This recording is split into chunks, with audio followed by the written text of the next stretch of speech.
many of our people who are thinking more deeply and more broadly, looking at it as it actually is, and are beginning to see it more in the international context and the relation that it has with the African struggle, a human rights struggle, or the struggle for human rights.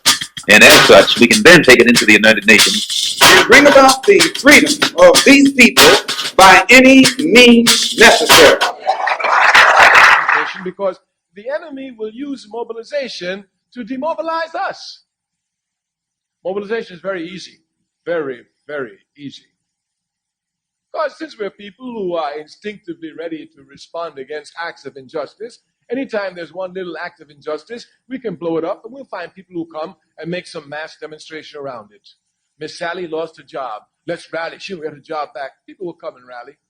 So-and-so got kicked out of school because the teacher's unjust. The unjust. The people will come and rally. They will come to rally at issues. And this is what mobilization does. It mobilizes people around issues. Those of us who are revolutionary are not concerned with issues. We're concerned with the system. The difference must be properly understood. The difference must be properly understood. Mobilization usually leads to reform action, not to revolutionary action. If we would look scientifically at the October 16th million and more march, we would see clearly that this was a mobilized event, not an organized event. We must know clearly the difference between mobilization and organization. One of the characteristics of mobilization is that it is temporary. Organization is permanent and eternal. Clear differences must be made because the unconscious can usually be captured easily around one-issue items, around mobilization items, but it's hard to catch them around organization. But these unconscious must be brought to organization. We must transform mobilization to organization. We say the enemy will come and use mobilization to demobilize us. Many brothers and sisters who've been to the million and more march will say to you, I was there. Well, what are you doing today, my sister? I was there. There weren't too many sisters out there, but you know, with a million brothers together, you know where I had to be. I was there. Yes. And then, of course, you find brothers, yeah, I was there. I helped you. What are you doing today, brother?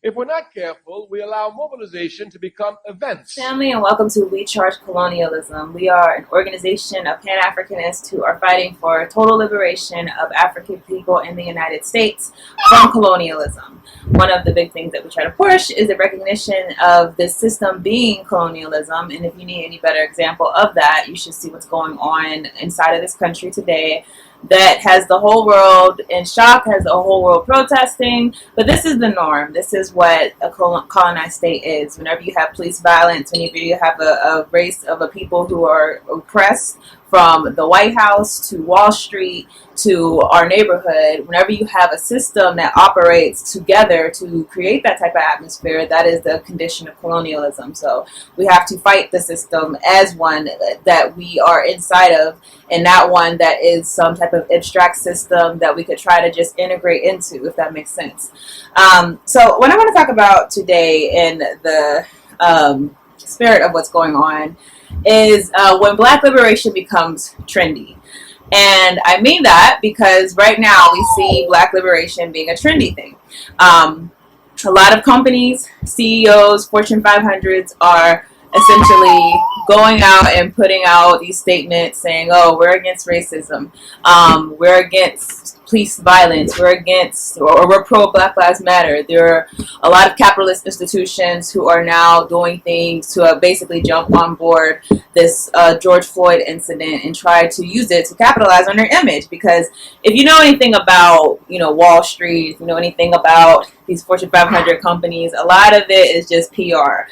The purpose of public relations, to me, of having a positive image, especially at those top levels, is kind of like, it allows you to get away with more things. If you have this image, for example, of being racially progressive, then maybe we'll look the other way whenever you do things like dump environmental waste inside of Black neighborhoods. Maybe we'll look the other way whenever you do things such as provide funding to the police unions, maybe we'll look the other way whenever you do things like that, because overall your image is one that is pro-black.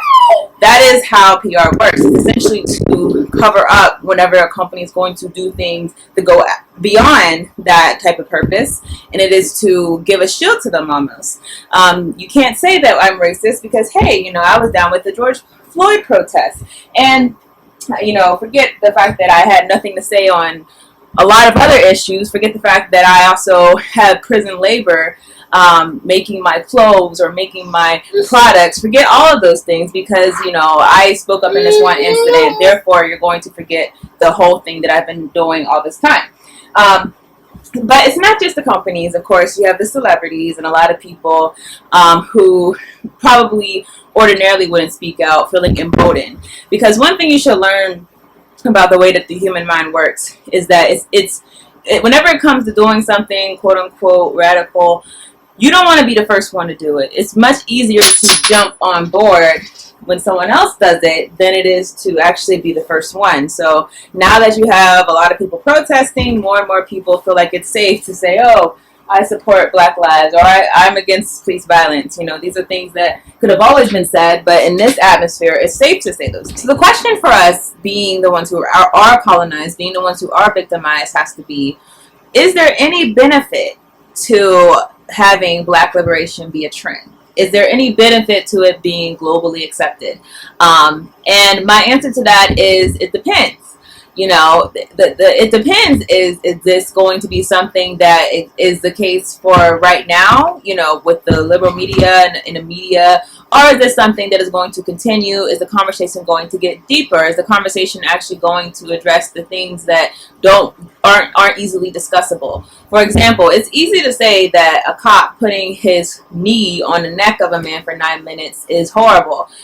Killing him is horrible. Doing that in broad daylight is horrible. It's disgusting. It's something that we shouldn't tolerate. Now, when we talk more in nuanced terms, for example, when we say that colonization in general is terrible, the violence that the state enforces on people is terrible. When we say that the policies of racial oppression, both explicit and implicit, whenever they are achieving the same goal, is horrible, that's when the conversation gets deeper. Right now, people are okay with saying that, yeah, what happened to George Floyd was horrible. Most of those people, however, probably wouldn't feel the same about saying that, hey, every single Black person that has been convicted of a crime should probably have their case reviewed by the system. I also question, why is it that people are more appalled by the manifestations of a system rather than the actual system itself? Because we should know, for example, that police brutality is not the cause, that it's a symptom. Police brutality is a symptom of racial oppression. It's a symptom of capitalist racial oppression. It's a system of colonialism. It's a symptom of colonialism. It's a symptom of an overall issue. So if you're only bothered by the manifestations of the system, and you're not bothered by the actual system itself that put those people into the position to oppress people for the purpose of preserving private property of millions of dollars for millionaires, if you're only concerned about the manifestations, then I question your actual sincerity to the issue. I question whether or not you actually want to resolve the issue, or if you want to feel better while you're in a position of privilege and not feel guilty about it. Because let's be real, if you're seeing people be brutalized the way that George Floyd was, or Ahmaud Arbery was, or like so many people before them, if you're witnessing that, it might be distasteful living in your privilege, whereas if you can just live on the system that's oppressing people without having to be confronted with the results of that system, then you might sleep easier. The problem with trends is that trends come and go. Meaning they're hot one moment and the next moment they're not. Let's look in the past trends. Of course, we had the trend of the Me Too movement, which is still here, but it's not really as strong as it was. We've had other trends in the past. Obviously, the trend of, oh, we have to do right by immigrant children. Now one came and went because, once again, out of sight, out of mind. And that's the issue. You're not going to have something concrete that can be manifested and actually yield results. Then we have to question, what is the point of this right now? But I think there was always going to be positive yields. One thing that can't be said, if what I think will happen, and that is that after this whole, movement basically has chilled out, people will go on to the next thing. People who are in their positions of privilege will not challenge those positions of privilege. They will not challenge the systems that actually do oppress Black people, so long as those systems also benefit them in some type of way.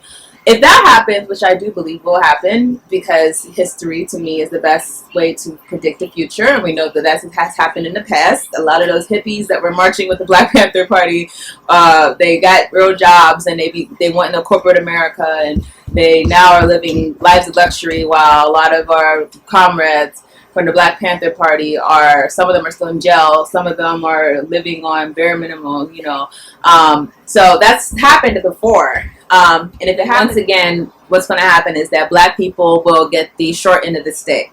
You have to learn from the history. And I particularly recommend people look at what happened in like the 60s and the 70s, and how Black liberation became more of a slogan, whereas liberation of women actually manifested into something. LGBT liberation, that manifested into something in more recent years. A lot of other pockets where people were organizing, they manifested into something. But now when we say Black power, we're not saying Black power because we have Black power. We're saying Black power out of remembrance of the people who declared that we should have Black power. That's something that we should question. Why is it that when we say things like that, why is it when we say Black is beautiful, but Black people are still bleaching their skin? Black people are still putting in other colors into their eyes to try to look like someone else. Why is it that those things that are taglines are not manifested with us, but for other groups that fight for similar struggles, that fight with us for the moment, those things have manifested for them? And my answer would be that those movements were being led by people who were organized, and that organization was going to yield results. Whereas our movement quickly became disorganized by the COINTELPRO program, and has not yet to be reorganized into a structure that is appropriate to Black people. So, that's really what I want to say on this, is that don't be so encouraged by the fact that everyone has something to say. Don't be so encouraged by the fact that it seems like, this is a big topic on the news. Don't be so encouraged. I have to say that because a lot of us, we crave attention from the white establishment. I noticed that. Oh yeah, you're finally listening. Thank you for listening to me. Forgetting the fact that establishment benefits from your oppression in every single way, not just in America, but overseas. So when you understand that, when you understand the reality, you will stop cheering for certain things. You'll stop craving certain things. You'll start more so questioning certain things and having demands. Don't just march with me. Tell me what we're going to do to actually undo this system that has existed for over 400 years. That's what I can't stand is, you got people acting like this is something new. When has America ever treated Black people good? Give me a reference point. When did it start? When did it end? Because my reference point said that we went from slavery to Jim Crow to mass incarceration Jim Crow. So there's no precedent for you to feel that you have ever been inside of a situation where you were not being oppressed. And understand that these are people who a lot of times are going to march with you and are going to be with you. But are they going to be with you whenever it comes to actually changing the system when they benefit from that system? Don't just tell me you have white privilege and you acknowledge it. What are you going to do to undo it? Don't just tell me that you have a system of white supremacy and acknowledge it. What are you actually going to do to undo it? And are you willing to undo it knowing that it's going to take things from white America, from the establishment, to undo those things? All I have on this, you guys. I will see you all in another video.